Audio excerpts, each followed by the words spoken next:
मेहनत और लगन से सब कुछ हासिल किया जा सकता है। अगर जरूरत है तो सिर्फ ईमानदारी से प्रयास करते रहने की। कुछ ऐसा ही उपमंडल स्वारघाट की ग्राम पंचायत थरोट के छोटे से गांव लखनऊ की हिमानी शर्मा ने प्रशासनिक सेवा परीक्षा में संभव करके दिखाया है। हिमानी राज्य प्रशासनिक सेवा की संयुक्त परीक्षा में दूसरे स्थान पर रही हैं। हिमानी की बचपन से ही प्रशासनिक सेवा में जाने की चाहत थी, जिसे पूरा करते हुए हिमानी ने आज कड़ी मेहनत के बाद इस मुकाम पर पहुंचने में सफलता पाई है। हिमानी का कहना है कि जिंदगी में निर्धारित किए गए कार्य को लगातार मेहनत व दृढ़ निश्चय से पूरा किया जा सकता है। हिमानी कई बार एक आधा अंक तो कई बार साक्षात्कार में 4 बार असफल रही, लेकिन खुली आंखों से जिए गए इस सपने को हिमानी ने 5वें प्रयास में पूरा किया। हिमानी आरंभ से ही पढ़ाई में अव्वल रहती थी। 2018 में हिमाचल प्रदेश विश्वविद्यालय से अपनी बीटेक की पढ़ाई के दौरान हिमानी तत्कालीन महामहिम राज्यपाल बंडारू दत्तात्रेय के हाथों से गोल्ड मेडल भी प्राप्त कर चुकी हैं। हिमानी ने अपनी इस सफलता का श्रेय अपने परिजनों और अध्यापकों को दिया है। ये मेरा 5th प्रयास था।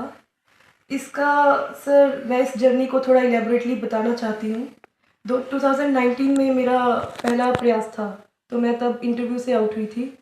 इन 2020 सर मैंने HP सबऑर्डिनेट अलाइड एग्ज़ाम का मेंस उत्तीर्ण कर लिया था। डॉक्यूमेंटेशन राउंड से आउट हुई थी तब मैं। एंड सर उसके बाद मैंने लगातार 2 मेंस भी लिखे हैं HPAS के। एंड सर 2023 में मैंने नायब तहसीलदार का इंटरव्यू राउंड तक पहुंची थी एंड सिर्फ 1 मार्क के मार्जिन से मैं आउट हो गई थी। जी सर, एंड ये मेरा 4th मेंस था, 2nd इंटरव्यू था और 5th प्रयास था। सर युवाओं के लिए मेरा यही एक संदेश होगा कि पहले तो वो खुश रहें और मेहनत करते रहें जिस भी मुकाम पे वो जाना चाहते हैं।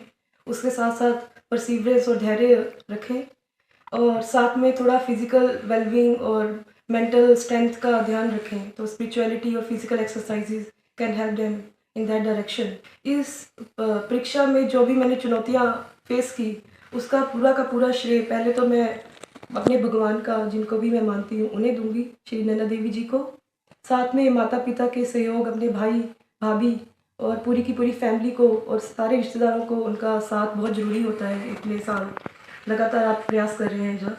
साथ में सर अपने गुरुजनों का और पूरे के पूरे इस क्षेत्र का बहुत बहुत धन्यवादी हूँ। जी सर, मेरे दादी जी की मृत्यु हो गई थी and also I lost my चाचू ji last year, so that was really very tough moment for me. तो नाउ आई एम थिंकिंग कि maybe it's just the feeling that I'm getting, that yes, it's just the blessings that they are giving me from there that is helping me. And another thing that I missed, the role of my friends and also the person who supported me in this journey. I missed that part. And yes, I want to mention that I'm really grateful for being in their contact and yes, getting so many things to know from them. Yes sir. Swarghat से सुभाष चंदेल की report.